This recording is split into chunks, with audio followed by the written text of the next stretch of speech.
Welcome everyone to Cape Breton University and to the wonderful new Center for Sound Communities, led by Dr. Marcia Ostaszewski. We're happy to partner with her today from CBU Library to present to you the Green Book, a play by Juanita Peters. I think when I first heard about this play, I knew I really wanted to bring this here to CBU. I wasn't sure how exactly that was going to happen, but through our friends at the Office of African and Nova Scotian Affairs helped us out on that. And I think you're going to find this play to be very resonant, particularly with political happenings that are going on in the United States today. So I'll leave it to Juanita to introduce the cast and the play. Enjoy, everyone. Thank you and welcome to CBU. Thank you, Sean. First of all, I want to thank CBU for inviting us. This particular play debuted in October as a stage play, a full play, at Alderney Landing Theatre. So we've adapted it for you for this particular event. And so what you're going to see today is going to feel very much like a radio drama, and I hope you enjoy it. I'm just going to introduce the cast. On our far end, we have Jonathan Smith. This is Jonathan's first acting role. He is a singer. He comes from a very long background in singing, first with his father and grandfather as part of the Gospelaires, and now he's very well known as part of the Sanctified Brothers. And so we welcome, he'll be playing Carl Jarvis today. Next to him is Julia Williams. Julie, yes, next to him is Julia Williams. Julie has worked for well over 20 years for Neptune Theatre in various tasks, and she's been in a number of plays over the years. The last time we worked with Julia was with Mother Club? The Sand Family, which was one of our first shows about 4 or 5 years ago. And today, Julie will be playing the lead of Emma Jarvis. So thank you. And next is, again, another singer, Doobie. And Doobie, actually, we found him as a singer, and we had him in a show called I Am Possible that I wrote a few years ago, and we've never let him go. We like him so much. He's got a lot of talent and a lot of untapped resources that and we are what's finding Doobie's Christian name? His Christian name is Gilbert Downey. He hails from North Preston, Nova Scotia, and we're so pleased to have him. And he plays 3 characters today. And last but not least is Leanne Poole. Leanne and I worked many years ago together. We've known each other for quite some time. Leanne has worked in various roles for Tom Fitzgerald, if you know Tom at all. He's a very well-known Canadian filmmaker, award-winning filmmaker, and Leanne has worn many hats there. And I saw her doing her one-woman play maybe about 10 years ago now. Yeah, and I never ever forgot that. So I always thought I want to work with Leanne, you know, in something of this nature. So Leanne today is also playing 3 characters, and they're all very different. So and here we go. Yay, yay. I hope you enjoy the show.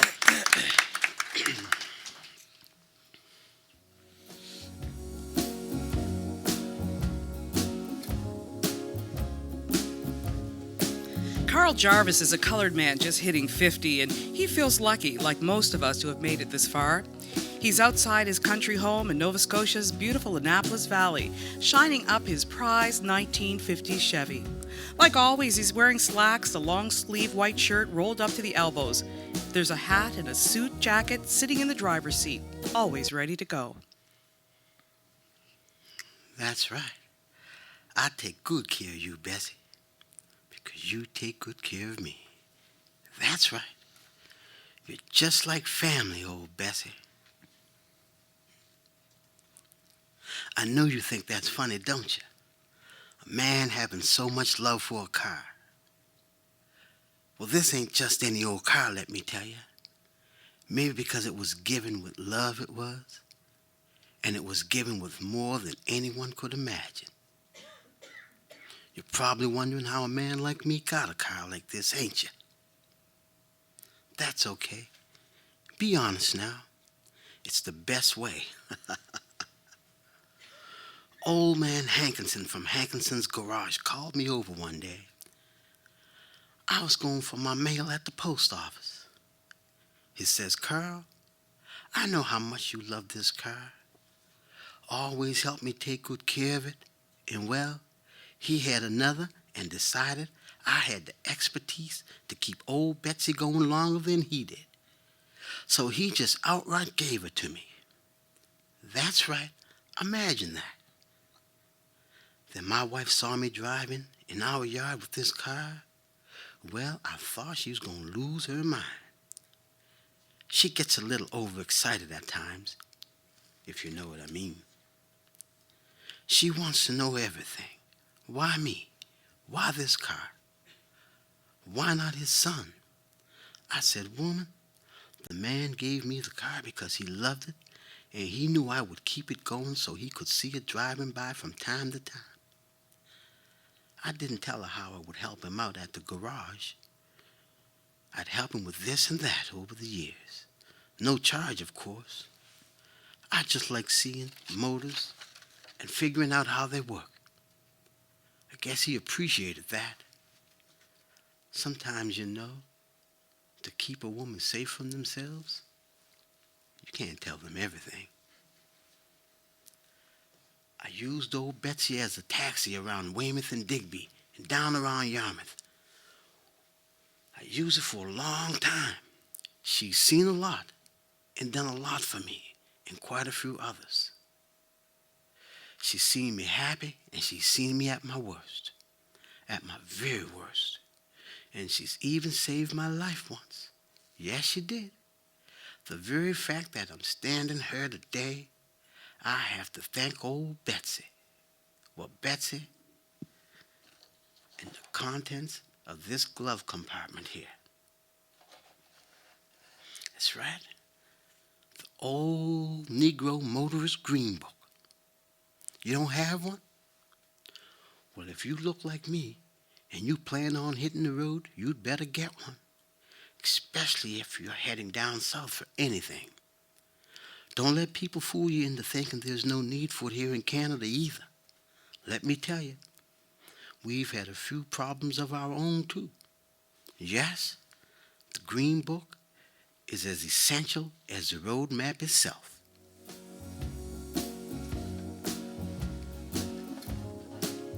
Emma Jarvis has been married to Carl going on about 22 years now.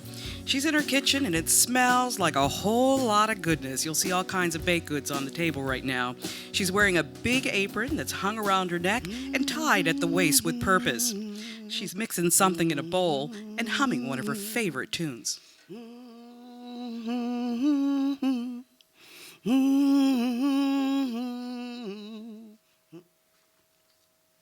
I know. You're probably wondering, now what is going on with that Emma Jarvis? I'll tell ya. Ain't no better day than one like this. My Carl loves sweet strawberry pie. Those berries are so thick this year, the bears are full of. Oh, you think I'm happy about those pies, don't you? Listen, in this house, there'll be strawberry pies, blueberry grunt, and strawberry crumble, blueberry fungi, strawberry tarts, and everything in between. No, it's not the berries that have me happy as a lark. It's because I just love surprising folks. And I have a big surprise from my Carl. Now listen, you boys better hurry up cleaning that coop if you want to go into town with me. Stop playing around now. Those boys are always looking for some foolishness to get into. We got 11 more just like those two. A baker's dozen. That's what we got. A baker's dozen. My oldest is getting married in the fall, and our youngest is finally starting school. That's it. They are all on their way, and so are we. Oh, you think all this is for Carl? Oh, no. This is for my brood to keep them happy for a while. That cake over there? My oldest made that. Oh, isn't it beautiful? She's something else.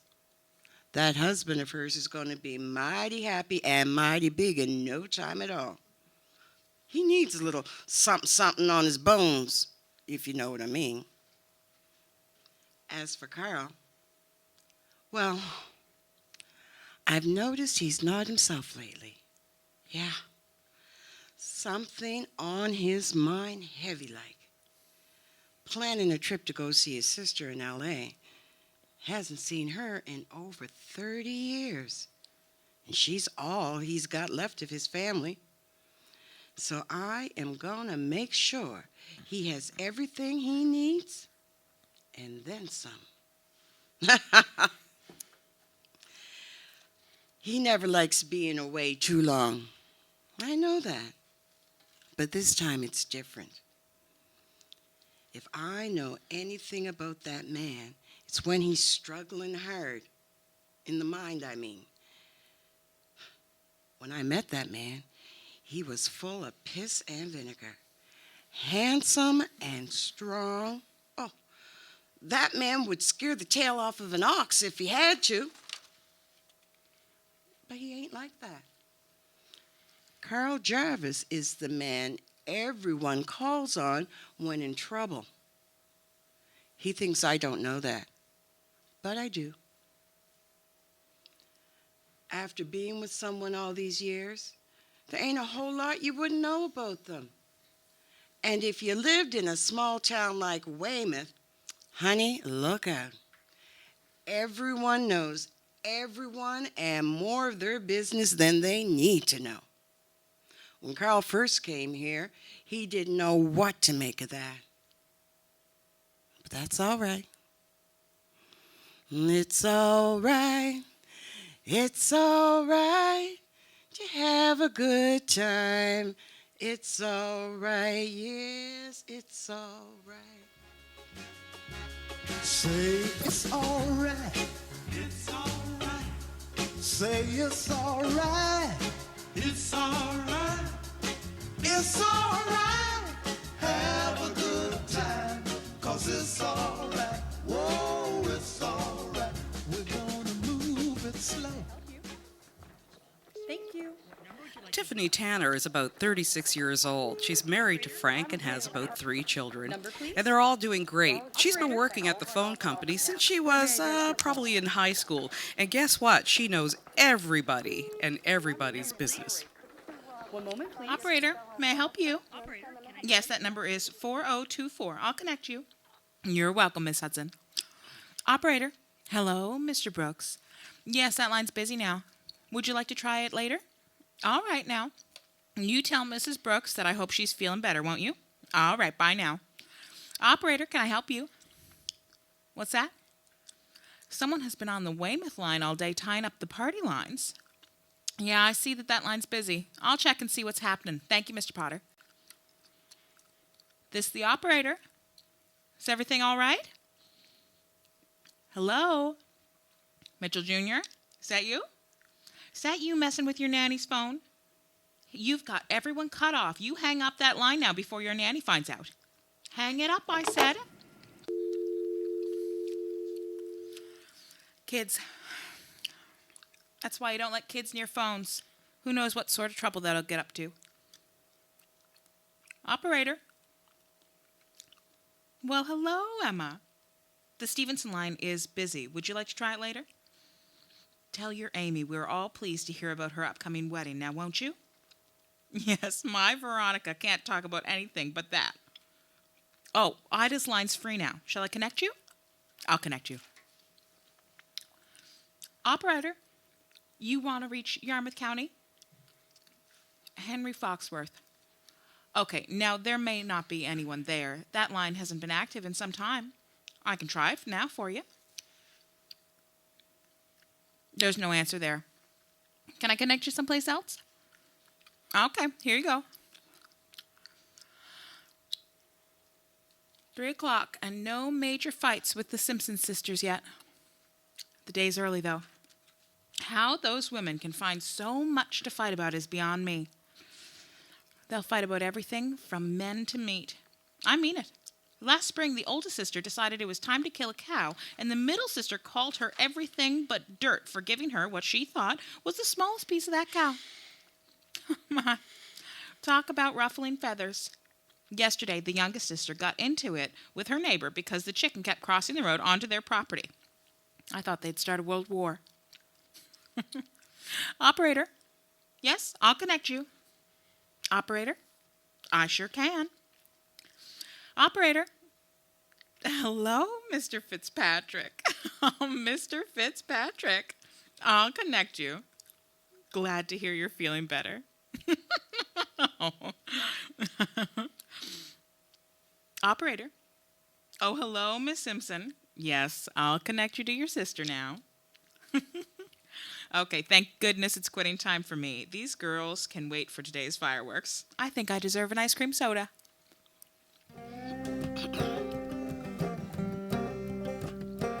Emma and Carl are outside their country home, and Emma's putting baskets of goodies in the backseat of the car. She runs back to the house while Carl puts 2 more suitcases in the trunk. Oh, here she comes again. She's running with another box of goodies and a chamber pot. My Emma, you sure do know how to pack a car. I only plan on going for 3 weeks. Don't think I'll need all that. Woman, you got me looking like I'm leaving for a year. What all you got in there? How many times have I thrown that cloth out? Don't you worry about that now. You have everything you need right here. I don't know what to say, Emma. You sure do take good care of me. I feel bad leaving you like this. Oh, you don't have to feel bad. But I sure have been having some fine dreams about seeing my family and smelling home. I can see it and smell it, Emma. I really can. But I see you too, and the thought of you... I said you don't have to feel bad at all. All you have to do is just get yourself in that car and get going. Come on. I'm going to show you. I'm going to show you the route so you can imagine where I'm going every day. On the first day, I think I'll go about first here. Then I'll have to find a place to sleep, and then I'll head on to here. From there, I'll call you and let you know where I am. Then by day 3, I should be able to make it straight on to L.A. You don't have to show me nothing. Are you done? I'm sorry. Listen to me rambling on. Now, that's not very fair, is it? Especially since you cooked all that nice big roast and made all those sandwiches and everything. I don't know why you made so much, honey, but I'm thankful. I really am. Ain't no man in this entire country got a wife like her. You're good, that's for sure. I don't know how I'm going to make it there back without you. I'm going to miss you, baby. Oh, no, you're not. Yes, I am. No, you're not. Now, why are you going to be like that, Emma? You know I'm going to miss you every day. I don't know how you're going to miss me when I'm going with you. Emma. Don't Emma me. This here is your first vacation, and now it's mine, too. But don't you think the kids... Kids? I gave you 13, and to my thinking, they're all going to be just fine. My sister Ida is coming over tomorrow to help out, and you and me are going on a vacation. Emma, I don't know if you really thought this through. Carl Jarvis, when have you ever known me not to think something through? I thought us through the high times, I thought us through the low times, and now I'm going to think us straight through to L.A. Yes, I am. Emma thought this through. Oh, yes, I did. You want me to drive?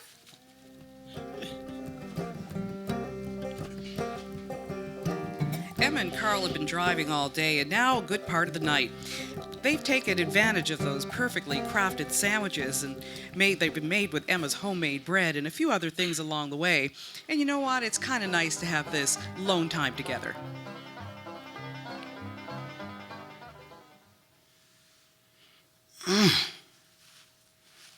That was so good, baby. Something about a great sandwich on the road. It's been a long time since I've seen you eat like that. You must have been hungry. You just worry about your own self there, Mr. Jarvis. You ate that roast so fast, I thought you were going to eat the pan and all.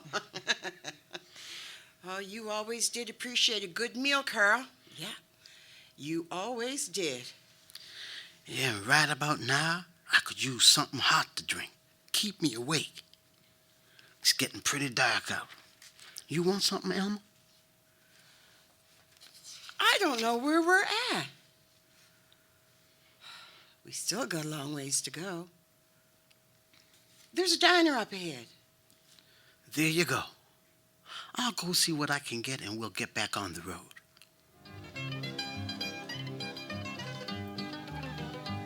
Carl walks out of the car and goes towards the diner. There's a woman at the counter looking super busy, even though there's no customers. Carl's in the middle. He's wiping his glasses and looking at the menu to see what he can get. Give me 2 burgers, fries. Yes, ma'am. I would like to get 2 cups of coffee to go, please. Oh, yes. Now you just go around to the back and tell them there. I'm a bit in a hurry, ma'am. My wife is in the car and we just want a cup of coffee, so we'll be on our way. I said run along the back and tell them what you want. But I just... Mister, I ain't trying not to be nice to you. It's just the way it is. I can't give you coffee here. But... No one can give you what you want up here. Don't make a fuss about it and get folks all riled up. Mister, just go. My chicken's up? Frustrated and tired, but he knows the score. He just kind of forgot. He looks and takes his colored self to the back of the restaurant and knocks on the door. There's a young colored fellow there. His name is Freddie. He appears wearing a full apron and a face full of worry.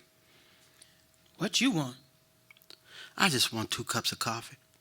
Man, what you doing out here this time of night? You shouldn't be out here, you know.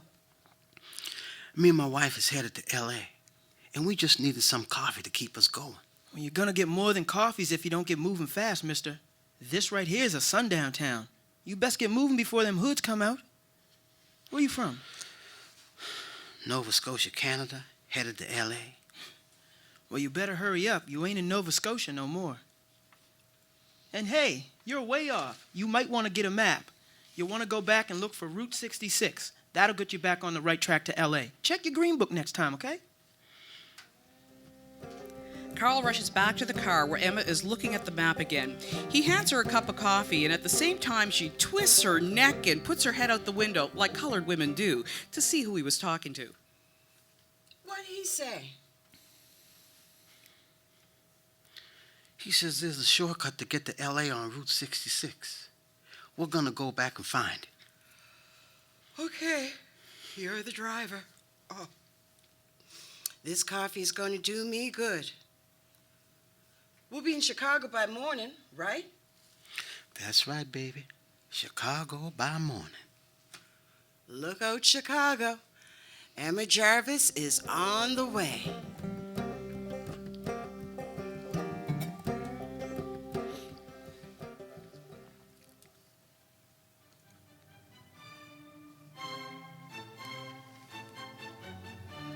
Lavinia Warrington is fixing some clothing on her upscale store rack. She has a tape measure swung around her neck. She's very stylish, prim and proper.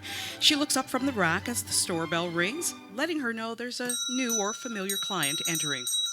Oh, welcome to Warrington's. First time here?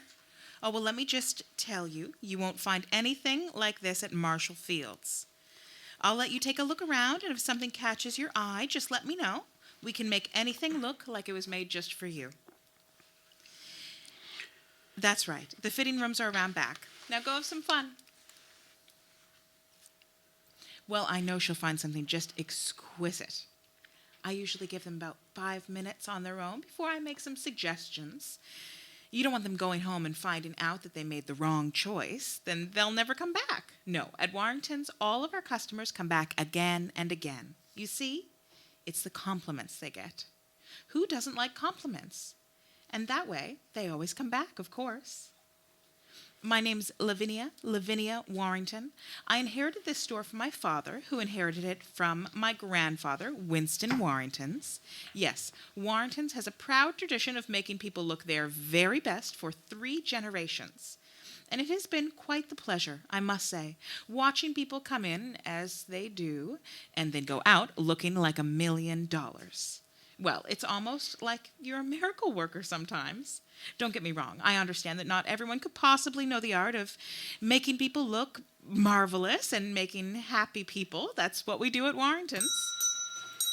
Well, now Carl and Emma walk into the store, and Emma's very excited as usual. Carl, not so much. Lavinia changes from her cheerleader mood to annoyed. She tries to keep all the other customers away from the new clients.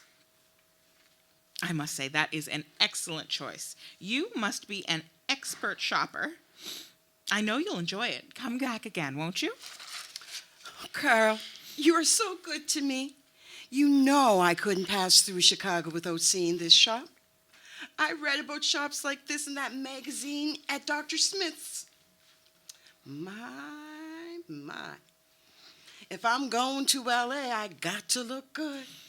Might see some of them Hollywood folks. Careful, Carl. They may want me to stay. Fine store you have here, miss. Now, me and my wife are in a bit of a hurry. Where are your fitting rooms? Well, now, she's not going to try anything on. You can just look and see if it might fit her, and if it don't, well, you know. Well, she's going to want to try it on first. Well, she can't try it on.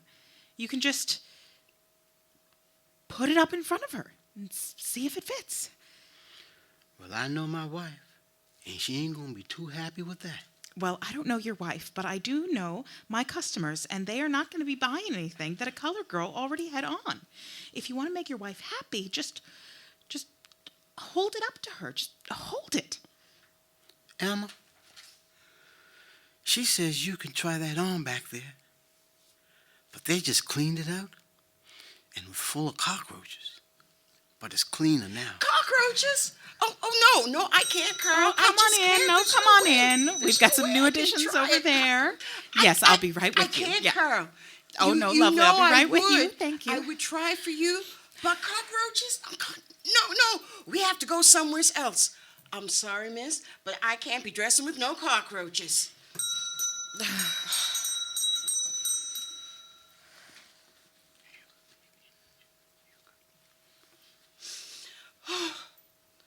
I can't believe that store was open after just having cockroaches the day before.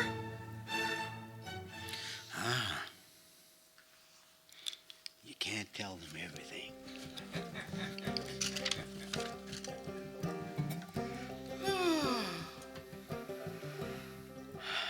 I know, my dear. Shopping is a bit mighty tiring. I'm glad we didn't buy anything there. I really don't need to get anything anyway.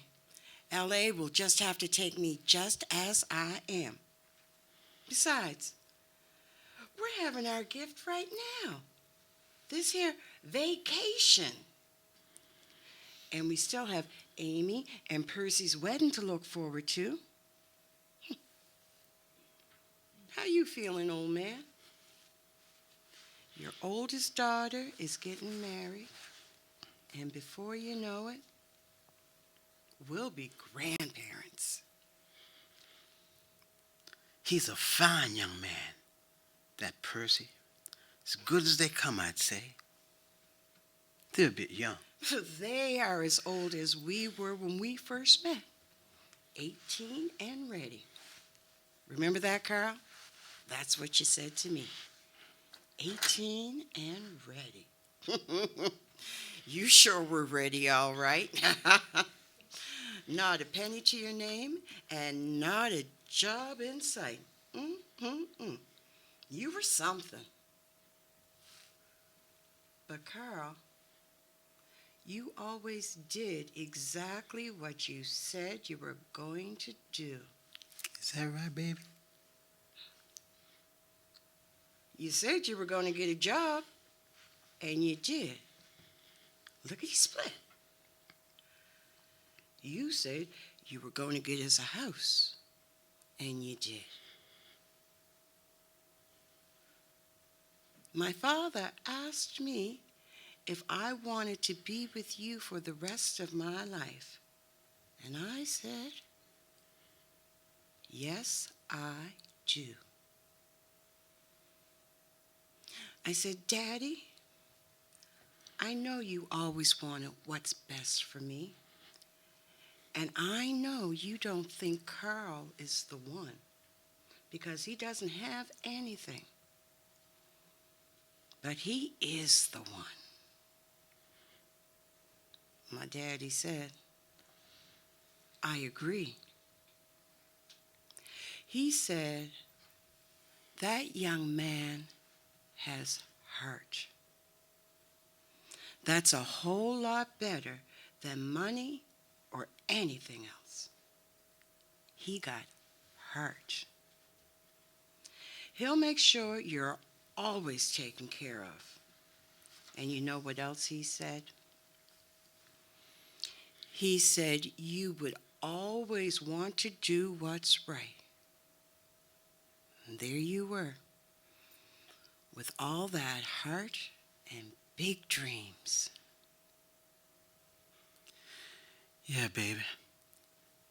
But I didn't do everything I wanted to do for you and Emma, those kids. I didn't. Here I am, after all these years later, still just making it from day to day. I watched all the guys I started out with, and they're miles ahead of me now. I stayed in Nova Scotia because it seemed so much better than the South. But here I am, still with nothing. You calling me and your kids nothing? Don't you dare talk like that. I know you've been mighty low lately, Carl. I can't pretend to know what to do or to know what's bothering you. But I do know that you have been mighty low. I know things haven't always turned out the way we wanted, and we've had a lot of lows along the way. But we've had some great highs, too. Now, don't forget. I've seen you change a lot since you got that telegram from your family.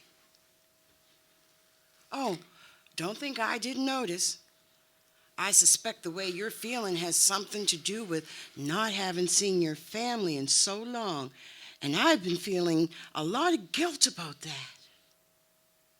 If it wasn't for me and all these children, maybe you would have visited your folks more often.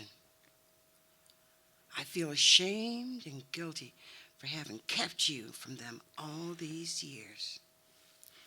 What's wrong with you, woman? Come on, girl. Look, I know we ain't got much, Carl Jarvis, but what we've got is a whole lot compared to some folks.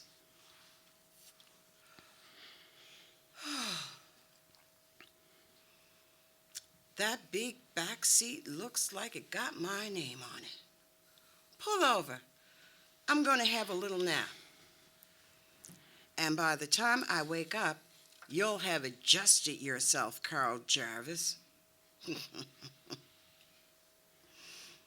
Now, don't forget, there's lots of good stuff here in the back seat besides me. Oh, woman. How could I ever forget? How could I ever forget?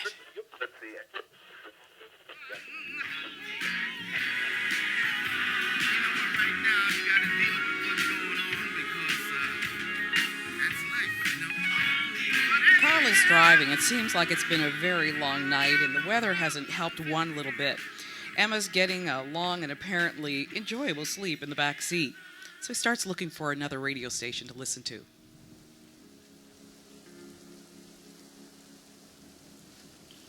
Weather and aviation forecast for September 23rd, 1958 at 9 p.m.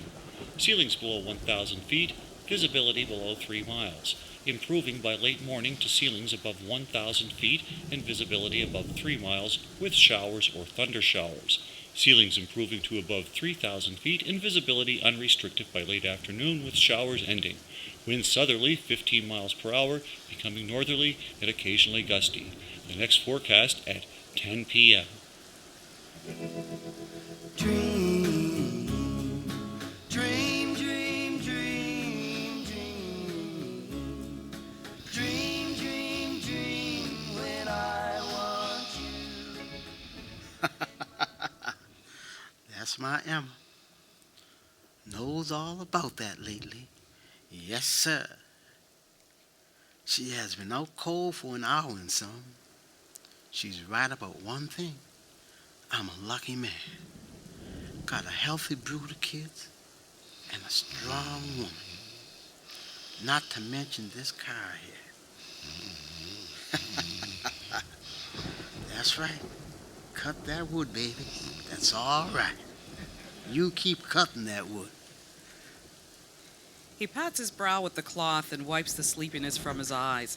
The rain starts beating down on the car, and the windows are getting fogged up.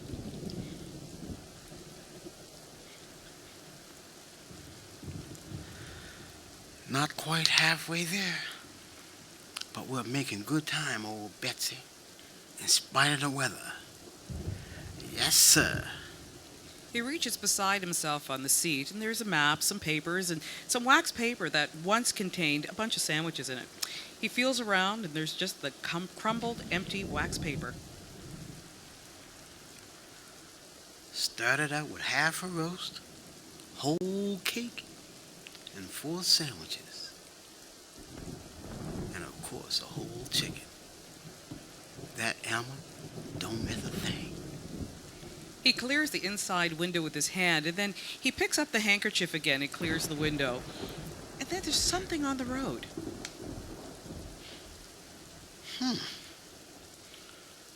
This ain't no night for no one to be on the road hitchhiking and such. Hey, He slows down the car and reaches over and rolls down the window. There's a young colored man on the road with a small suitcase. You got room for one more, mister? I'd really appreciate it. get on in here. That rain will beat you straight in the ground. Thank you, mister. You're the best thing that's happened to me in 3 days.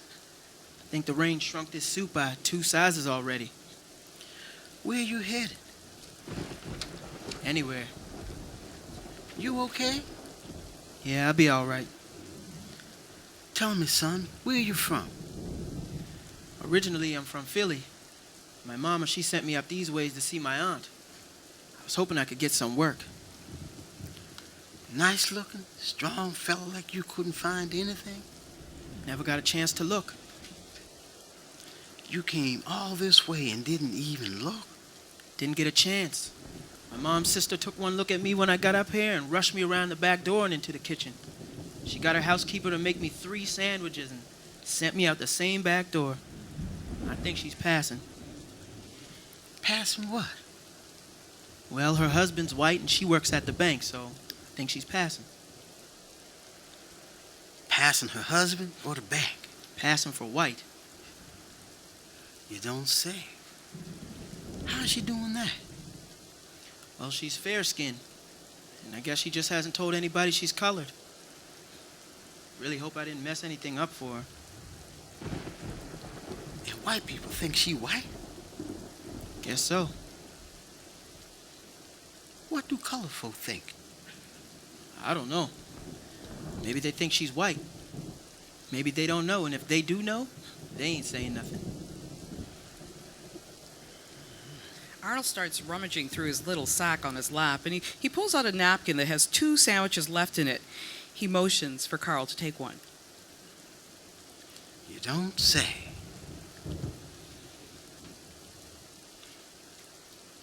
So what you gonna do now? Don't really know, to be honest. Just knew I had to move on out of there. What about you? I'm heading to visit my older sister. She married a guy she met a long time ago down at the protest rally. That girl was born ready for battle. She went down with some friends and met Max down there. They got married 35 years ago. I was only 15 at the time. My. When I think about it now, that was probably one of the highest moments in my life. Seemed like everything was going to be just great. Then, well, things have a way of turning on you real fast. I haven't seen them in a very long time. She lives in L.A. now. Well, you might want to check ahead, mister, just in case she's up there passing for white. Oh, man. The only thing that one would have to try to pass for is nice. She'd cut anyone for just looking at her wrong. Does it with her eyes, you know. Got into a whole lot of trouble with her in her younger days. Made things hard for a younger sister, too. Nice, she was not. Can't say I blame her. She being the oldest, she's seen a lot and had to put up with a lot from white folks, always trying to tell her where she belonged, if you know what I mean. Not sissy. You would have to tie her up to have her where you wanted her. My grandfather nicknamed her Mule. That should tell you something about her. When Max took a shining to her, I thought my folks were going to give him the house just for taking her off their hands. But even better, Max hauled her off to L.A. God, my wife Emma, this trip has already knocked the stuffing out of her. So your sister, does she like it in L.A.? I don't know. I know she likes Max, and he's in L.A. That may be all there is to it. By the way, if you got business to do, there's a chamber parked right in the back. I always keep one on the road. Could be a long time before you find someone that'll let you stop. You know what I mean? I'm just fine, but thank you. I don't think I'll be going all the way to L.A. with you, mister. If you don't mind, I'll just go as far as your next stop. Well, that's just fine. Still a long way to get to L.A. And you can call me Curl. Curl Jarvis. Arnold. Well, young Arnold, what do you say? I've been driving for a long time and a lot of rain. I think I should look for the first vacancy sign and see if we can put up for the night. Yeah, and I can get out there and see if I can catch a ride. Things can only go up, right? And thanks again, sir. And I really hope your visit with your family goes a whole lot better than mine did.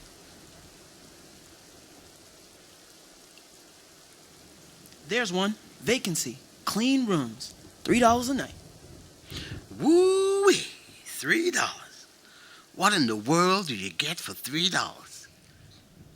Well, they must be pouring champagne down the throat as you sleep. Okay, you be safe now. I'm going to go in and see if I can pass for rich. Both men get up to exit the car. Carl takes a last look at Emma first, who has kicked off her shoes and has turned over the back seat for what looks like a long summer's nap. The two men start walking away. Carl tips his hat to young Arnold. Arnold heads out looking for his ride, and Carl heads to the hotel.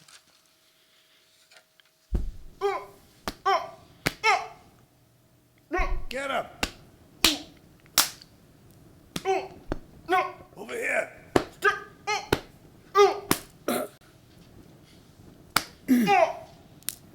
You learn, boy. You learn. Get up. Emma, honey, get up. What's going on, Carl? Get in. Let's get out of here. What's going on? What are you talking about, They're Carl? beating somebody. Let's get out of here. Carl, where are we? Carl, what's up? What? Carl. Oh.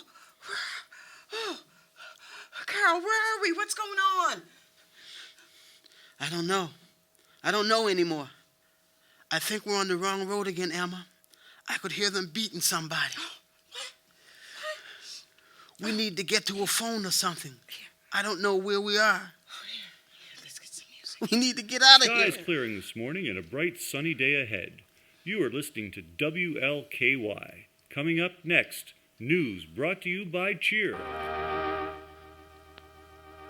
Now, isn't that just like a boy?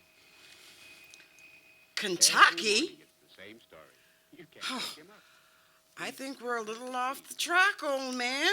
He knows better than that. Shoes on your clean white sheets.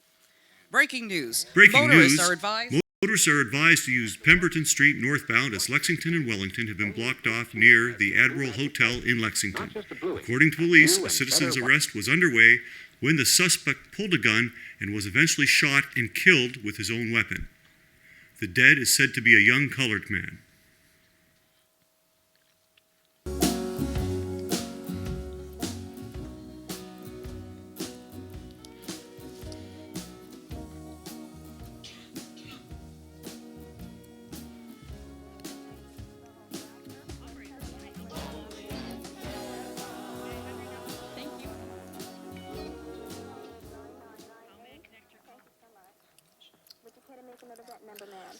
Operator.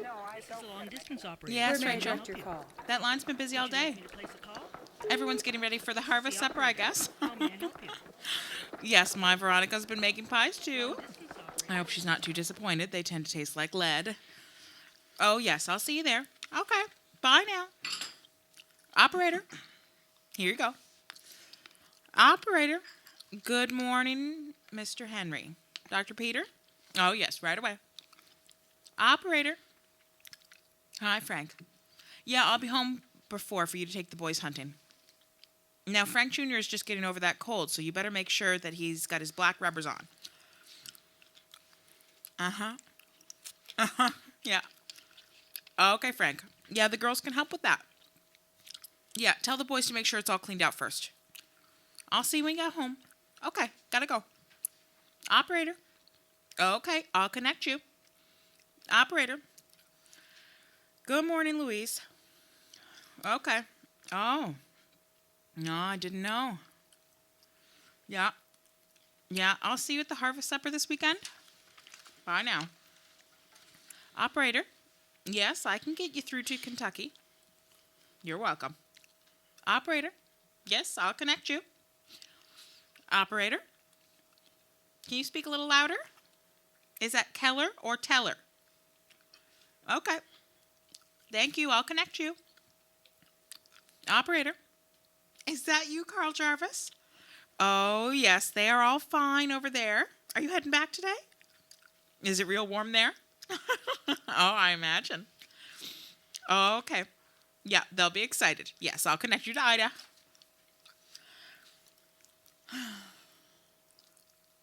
A vacation. Just a word in my house.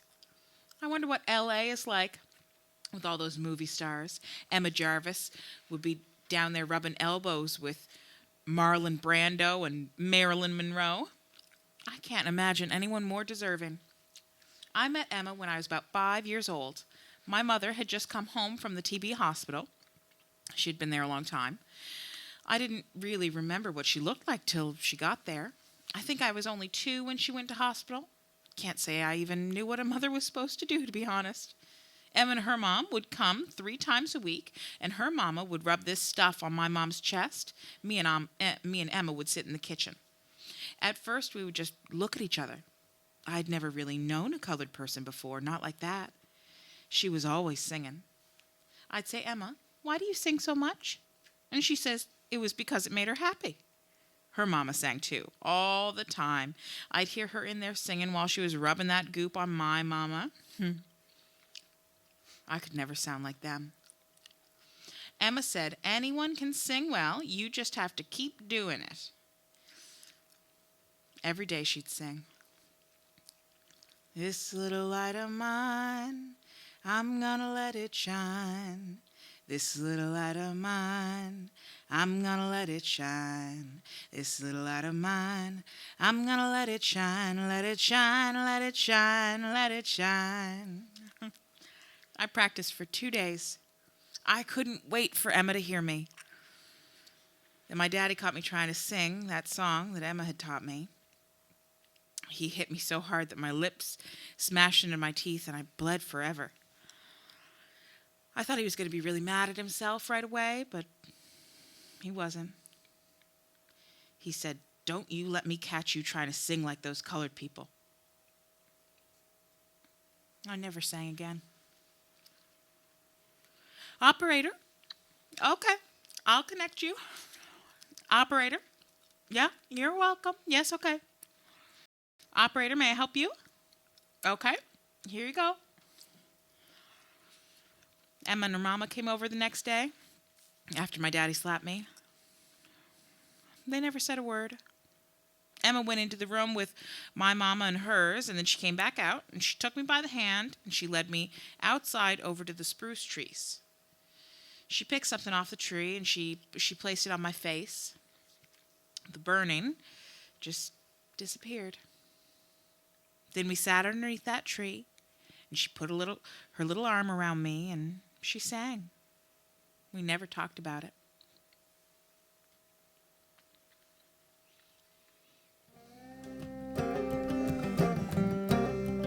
My, how the weeks have flown by. The vacation is over, and Carl and Emma are standing beside their car outside Sissy and Mac's beautiful Los Angeles home. Carl is opening the car door for Emma to get in as they wave goodbye with huge, strained smiles. Thanks for having us. Y'all have to come to Nova Scotia now. I know we stayed longer, but we got a big old wedding to get ready for back at home. Remember now, November 1st. You're all invited. Okay now. Okay, y'all take care of yourselves. Thanks, Sissy. Thanks, Max. We won't wait so long. Oh, yeah, I have it. I got it. The green book. Tell me you have that? Oh, yes, we got it. Thanks now.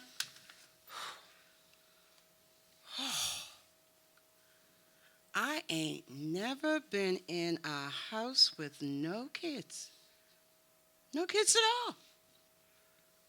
That house ain't never had no kids. Would a house look like that if we didn't have no kids? I don't think so. We don't need to think about that.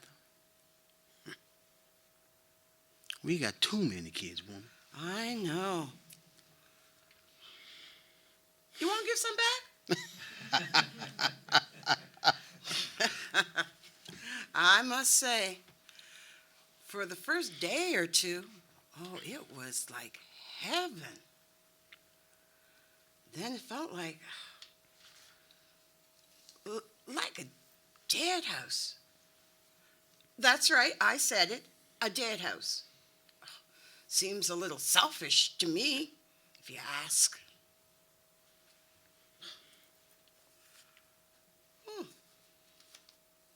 Look at this. The Negro Motorist Handbook. It's all mapped out, like city by city. $1.25. Look, it says here, the idea of the Green Book is to give the motorist and tourist a guide, not only of the hotels and tourist homes in all the large cities, but other classifications that will be found useful wherever he may be. Also, facts and information that the Negro motorists can use and depend upon. There are thousands of places that the public doesn't know about and aren't listed. Perhaps you might know of some. If so, send in their names and addresses and the kind of business so that we might pass it along to the rest of your fellow motorists. Yep. Victor Green started all that. Who?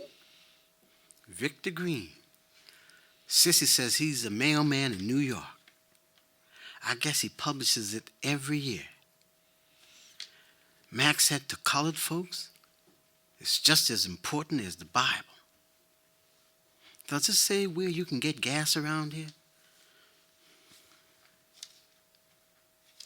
It says here, there's an SO on hacky sack, it says. Hackensack? We passed that on the way in. Here it says, we should tell them we saw them in the Green Book. Well, ain't that something? Vermont, Wisconsin, Canada? Oh, look at that. There it is, baby. I'll stop and fill up and check old Betsy out and make sure she's got everything she needs. I'm going to fill up the can so we can drive on through the night. And we'll stop when we get into Springfield, Illinois. All right now, because this here looks like a real nice one. $1 a night, nice snug rooms. Oh, now, don't that sound nice? Uh-huh. Carl pulls on into the gas station, you know, the kind where service is everything and there's not a whole lot of daily customers. A young, handsome, and eager colored fellow appears. How you doing, ma'am? What can I do for you? Just fill it up here in my gas can. Going on a long ride, are you? Back to Nova Scotia, Canada. Oh, that is a long way. I wonder what that's like, living in an igloo. I've never seen an igloo. I know, it's cold in the winter, but no igloos. You got to go way up north for that, I guess.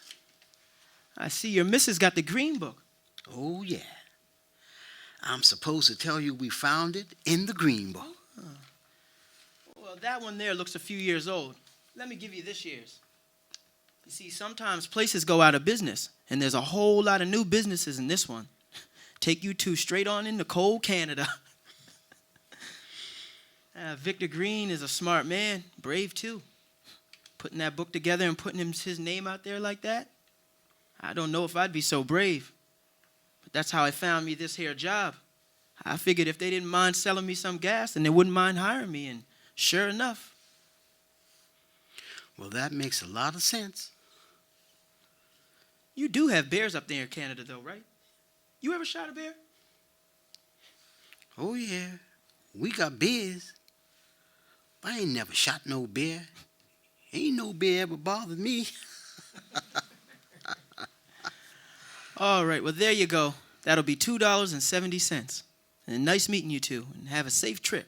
And you keep that Green Book handy now. We got bears along these ways, too, here, but it's not the bears that we worry about. I know little about that, too.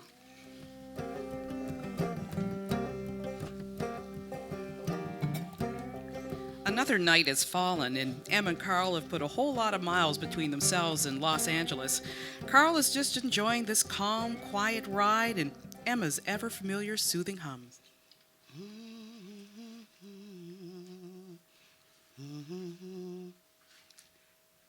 You sure you don't want to get a nice hotel now? No, baby.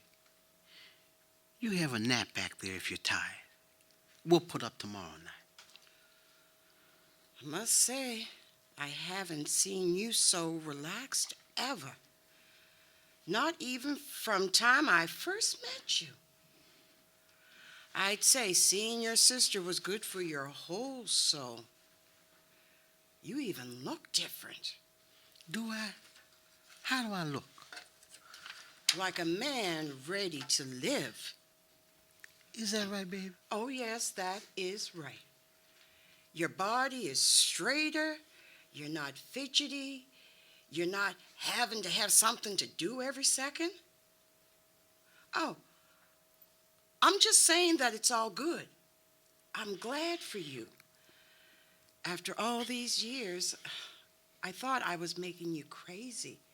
All our kids, and maybe you only stayed because we got pregnant with Amy. Then all the rest just kept coming like a bees out of a hive. I thought you wanted to come here by yourself so you could get away from us. I wouldn't blame you. Is that what you thought? That you would come down, see your family, and not ever want to come home. This is your home. And you've been so down. How long you been thinking like that, woman? Almost as long as I've known you. When you would go out into the woods and stay all those times, it was the way you would leave, the way you would look. Sometimes when you wake up, the way you do in the middle of the night, all mad and tight, like you're ready to fight. Sometimes I felt like you felt like a caged animal. And I asked you a long time ago, do you remember that, Carl? I asked if you had somewhere you wanted to go, because I couldn't have you being mad at me and your kids just for being here. I remember. You and those kids are the best thing that's ever happened to me. You're why I get up every single day. You keep me going. I didn't want to come on this trip. I didn't know how things would be between me and my sister. I just didn't know. Since the last time I saw her, it was the worst time of my life. The wedding? You said the wedding was beautiful. Yeah, but you know how sometimes you're having such a great time, things get out of hand.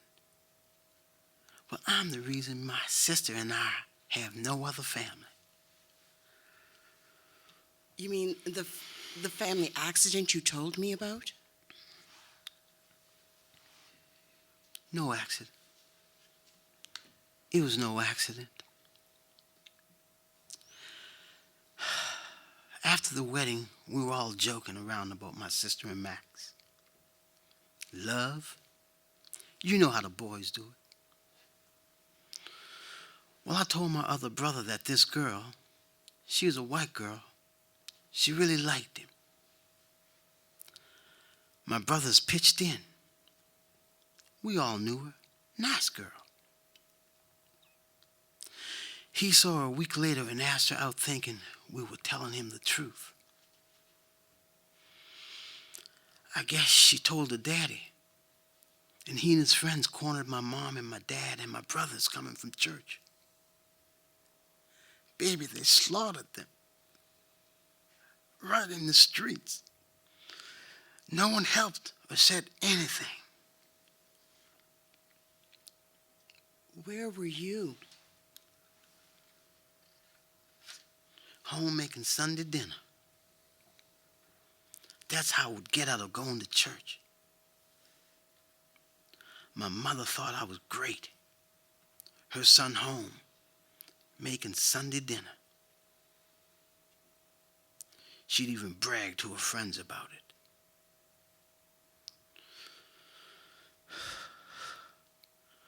When I found out what had happened,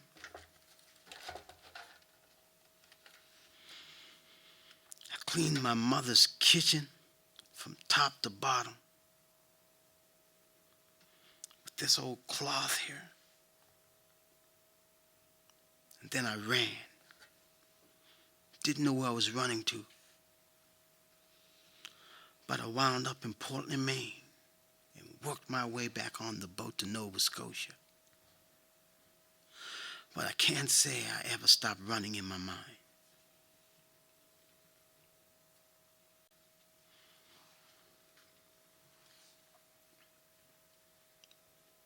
Now, that wasn't your fault, Carl. You can't keep blaming yourself. Why me? Why am I here? I started all of this.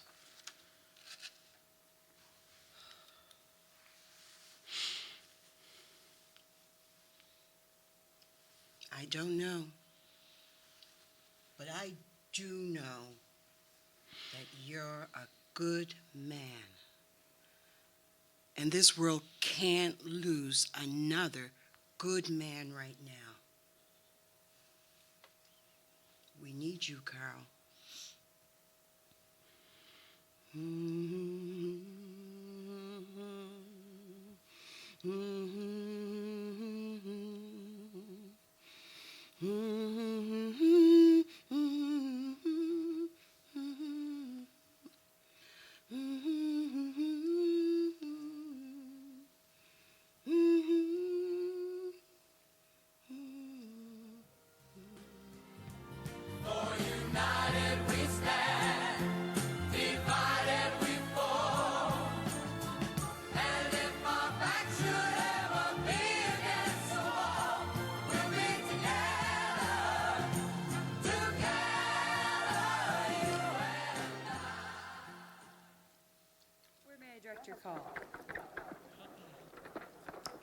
Tiffany is looking especially excited today. She's fixing her lipstick and answering calls with aerobic skills. Operator. Yes, here you go. Operator. Okay, I'll connect you. Operator. Thank you, Stella. You have a nice day now. Here you go. Operator. Operator. Oh, hello, Mr. Johnson. Congratulations on your retiring. I'm sure Mrs. Johnson will be very happy to see more of you. All right, here you go. Well, Veronica made her pies for the harvest supper this weekend, and don't get me wrong, they looked beautiful, but they tasted like lead. Anyway, some young man, handsome too, bid on every single one of her pies and took them home. Those two have been talking daily. She's so happy. Operator. Okay. I'll tell you. It only takes one person in the house to make the rest of the house really happy, like you get the bug. Operator. Hi, Suzanne. Oh, yes. You won't get anyone over in Havelock. There's a funeral there today. All the stores are closed till 2 as well. Okay, bye now. Operator. Well, hello, vacationer. How... Carl, what's wrong? They've been following you? They what? 2 cars tried to run you off the road. What? They're outside what? Carl, are you two all right? Okay. Where are you now? Hang on there. Hi, Henry, is Sherry there? Over at the mercantile store? Thanks. Margaret, is Sherry LeBlanc over there at the store? I need to get her right away. She's heading over to the farmer's market. Oh, dear. Okay, I need to get her on the phone right away. Okay, thanks. Thank you, Margaret. Carl, stay right there. Margaret is going across the street to the farmer's market to bring Sherry to the phone, okay? Hang on. Sherry, do you have a brother in Maine? There's some questionable folks following Carl and Emma, and they tried to run them off the road. They're on their way to Maine. Okay, Margaret. Okay, hang on. Carl, where are you now? Okay. Sherry, he's on the line now. He's calling from a place he found in something called the Green Book. It's a store called Herman's. Okay. Carl, you stay right there at Herman's. Sherry LeBlanc is going to call her brother, who works 20 minutes from there. He's going to follow you two into Maine. She said that once you get there, any of the downtown Portland Street businesses will be happy to see you, okay? You stay there until you catch the ferry. Direct your call. Number, please. One moment, please.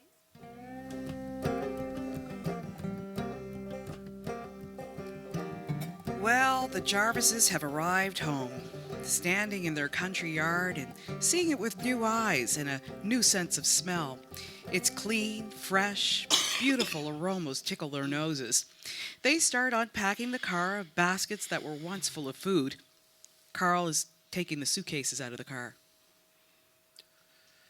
Whew. Sure am glad to be home. Where them kids at? Carl, I hope Sissy and Max come, But Sissy ain't gonna be ready for all this. If I had known, I would have found a way to see them sooner. You know, I wonder if Canada will ever have a green book of its own. You have no idea how important this pretty little book is, Elmer. Most important, you got some of that stuff off your shoulders, old man. Now you can just start living again. I'm not sure about how much we should tell the kids. Oh, I keep thinking about that young Arnold we had in the car. And those folks who tried to run us off the road. You knew about that? You can't tell them everything. I'm glad you're feeling better, baby. You were so sick on that boat. What did the doctor say? Well, he asked, can you knit? Hell no. No, no, no. Where you gonna put another kid on the roof? No, baby, no. Don't even think about it. Just one more. No, no, no, no, no.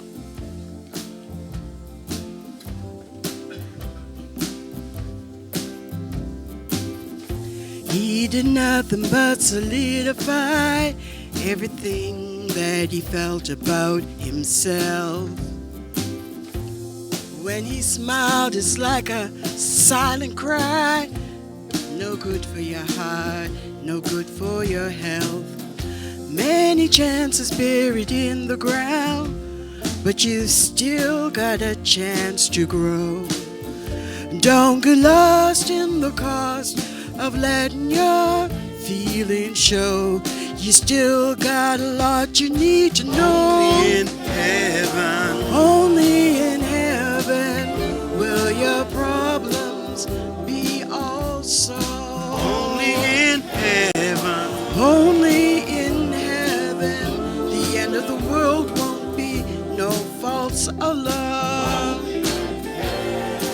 Only in heaven. You won't have to worry about no ragged car. Only in heaven. You won't have to work so long, so you can work and love real hard.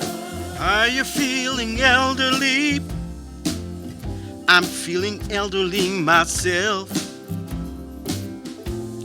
I can't give you the life that you need.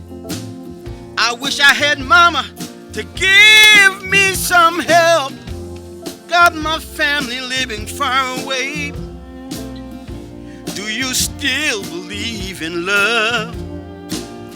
They say that absence makes the heart grow fonder, but it steals time from the one that you love. Oh yeah. Only in heaven will give you time to look back and see all the debts we have on earth. You will never be free. Yeah. Only in heaven will speak truth from your lips. Will be all you'll ever need. Everything will be all right, all right, all right, and sugar-free. Only in heaven, yeah, yeah. I broke 1,000,000 miles just to see you smiling in heaven, yeah. But first, we've got to take care of what's going on right here, right now. Let us step up and help one another, so together we can conquer the world. Let's stand together and make sure we get through this life With love, together. together.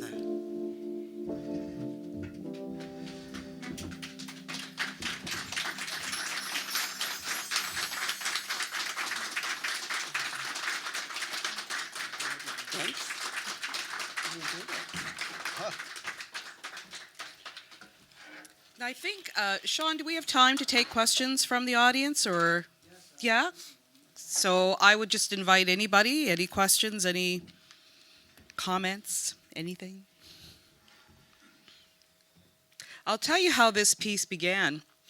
A few years ago, I was in Detroit, and I saw the Green Book, an actual edition of the Green Book, in the Ford Museum, and I started researching the Green Book. One of the things that kind of happens is over the last 15, 18 years, I had always been looking at my work and thinking that the thread that I was always using was a thread about how we are all very different and yet the same in many different ways. And I actually realized that every piece of work I've ever done also had a really strong message about trauma, and most race-related trauma was one of the things. And so when I started writing the story of the Green Book, I found that I really wanted to go into that story of trauma and how events in the lives of Black people were not specific to one episode, but things would happen, and how it sort of permeates in your life forever. And that was Carl. And I've known many Carls in my lifetime. And as I was growing up as a kid, I never understood why they didn't speak louder, why they didn't take their place in the world, and what were the things that were causing them to be fearful. It took many years for me to really understand the impact of the episodes of their life.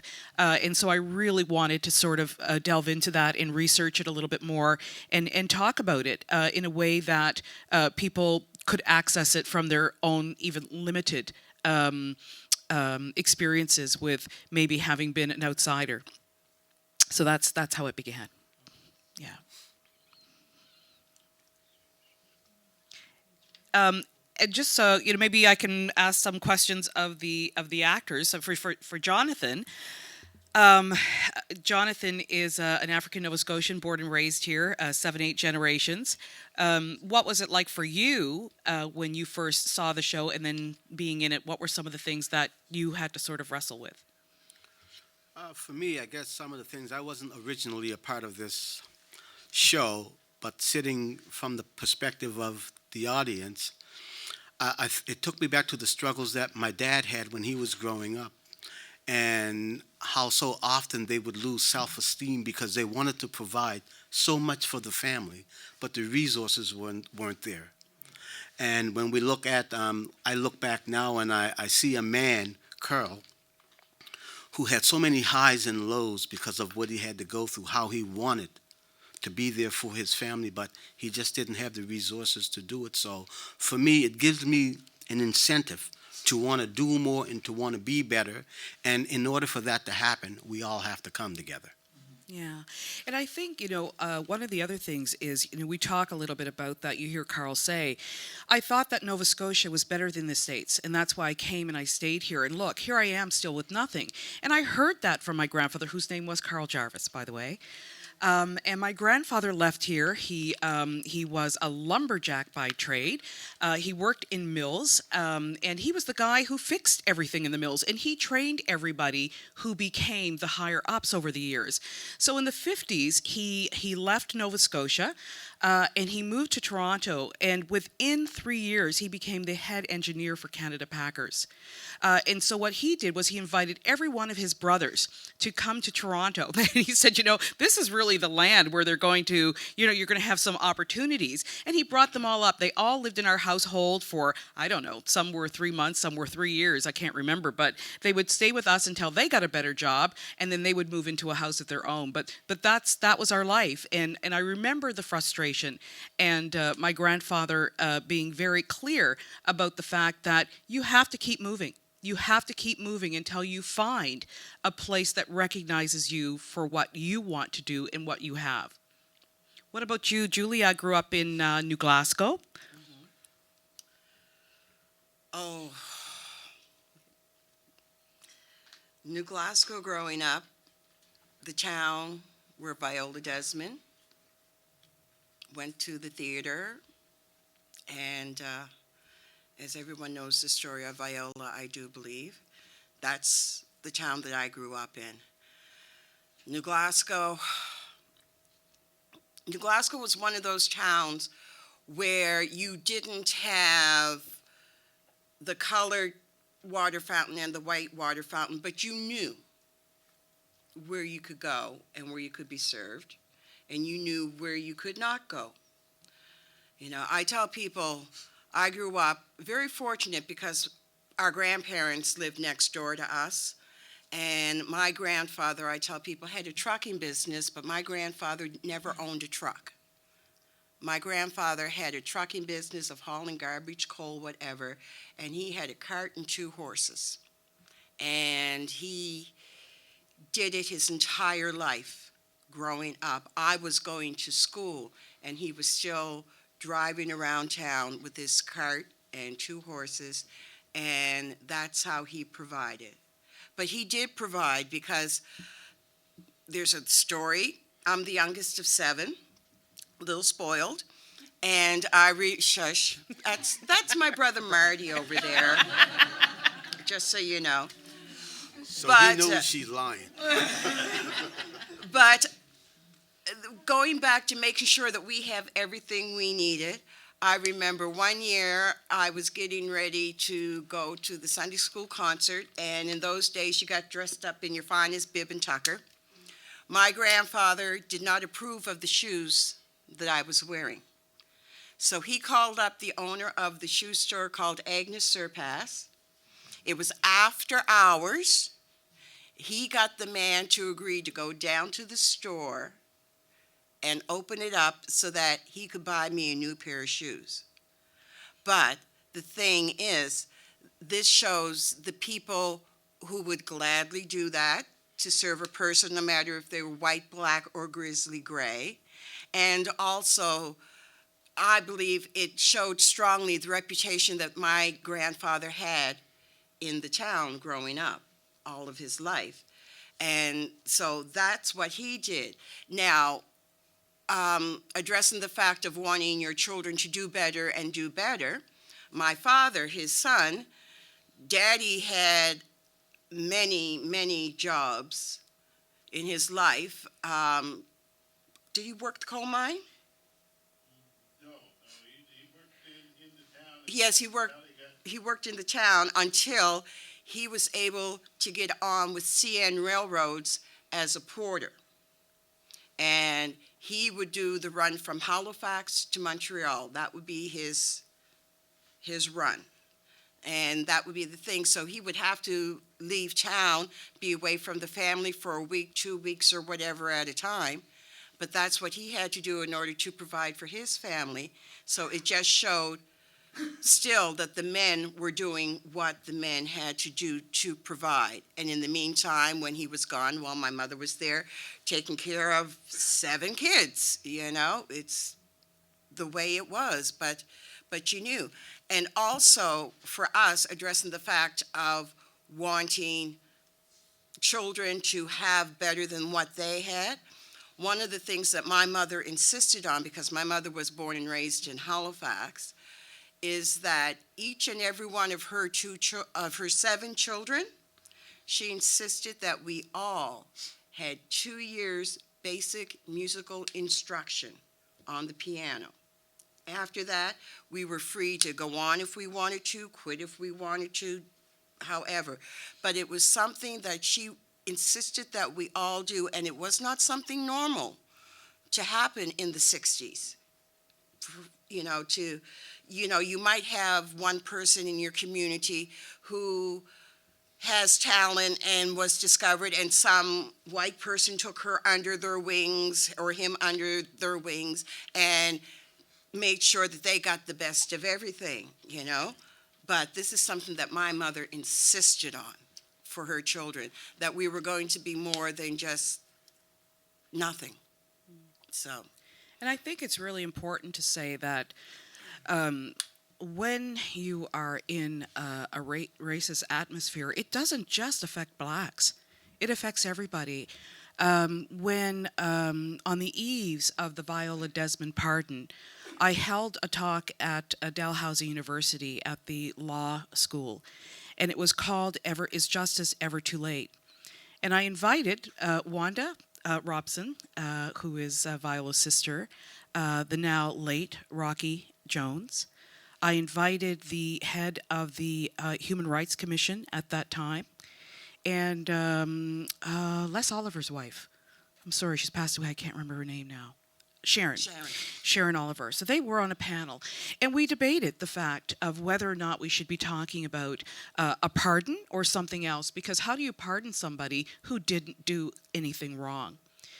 One of the most important things that came out of that event for me was there was a man, he stood up at the end of the evening, he stated his name, he said he was 84 years old, he grew up in Truro, and he said he loved playing baseball. And his buddies, 3 of his buddies were young black fellas.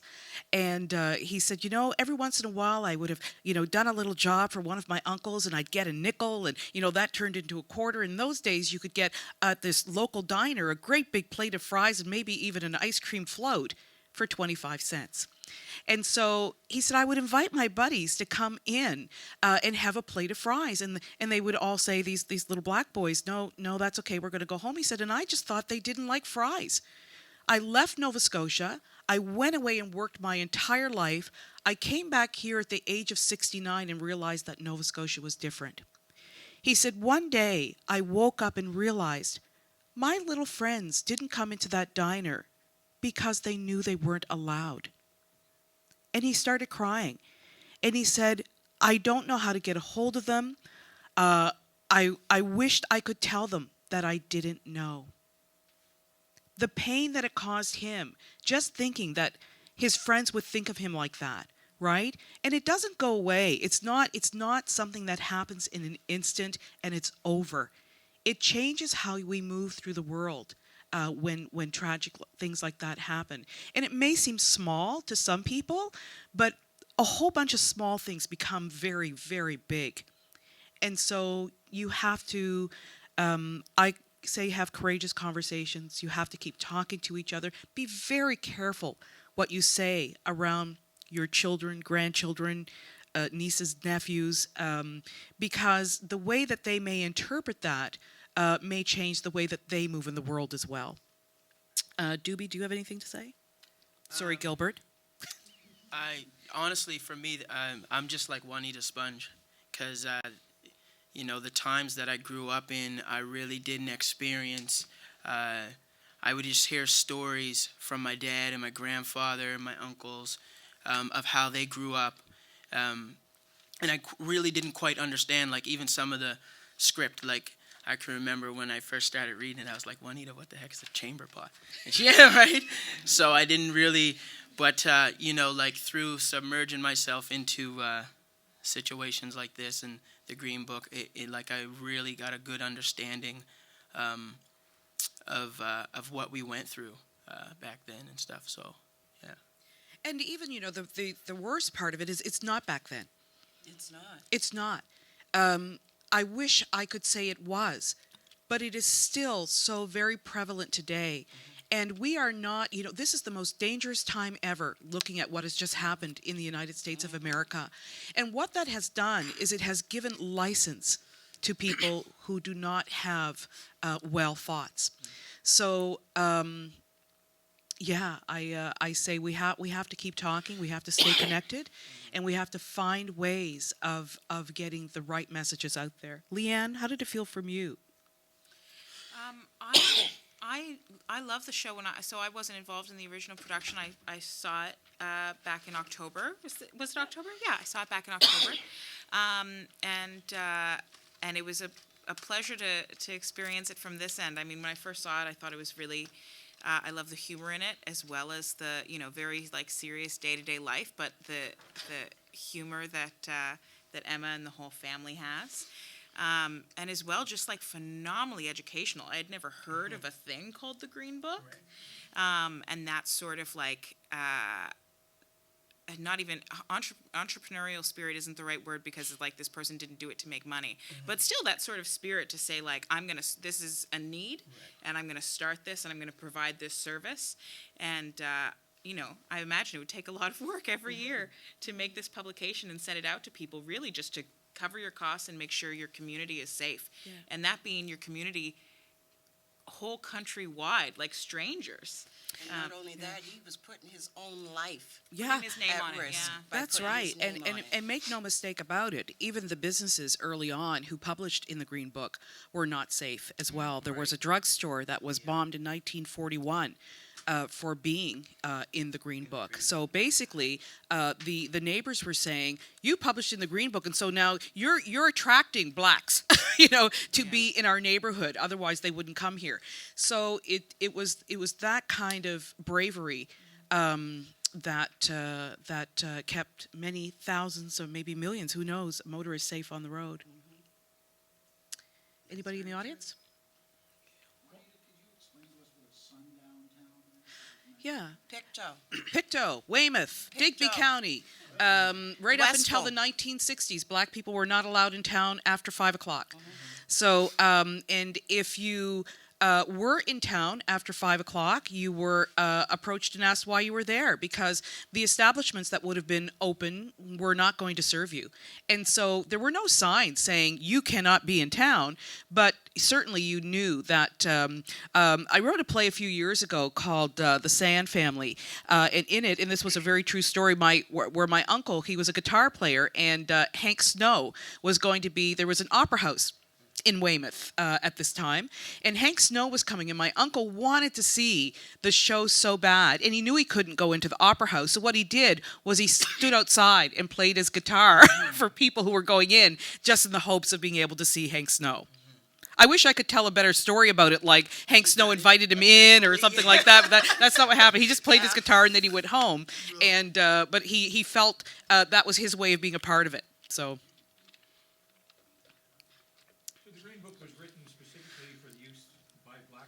Yes. So there wasn't a Green Book for white people? No, they didn't need it. Yeah, so they could go anywhere. But black people, there would be nothing worse than getting, saying, oh, I know there's a gas station, 25 miles up the road, and then you get there and find out they're not going to give you gas, and now you can't get anywhere, or go to a restaurant only to be embarrassed, or a hotel only to be told, you better sleep in your car because we don't put you in our beds. Yeah. Yes.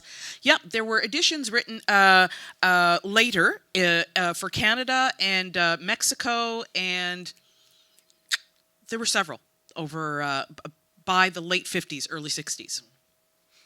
Yeah. Yes. I want to thank you very much for an incredible performance and really bringing to the surface so much that we really need to discuss. I wanted to ask if there had been a Green Book at the time of Viola Desmond, she probably wouldn't have entered into the Roseanne Theater in New Glasgow. But I think that the incidents of racial discrimination and segregation were very strong in Canada, as we all know. And I think that your play and discussion that followed this is really insightful. I wish that I had been able to draw on some of these incredible stories that would have added to what I've written on this. But I just want to thank you for bringing this all to the surface.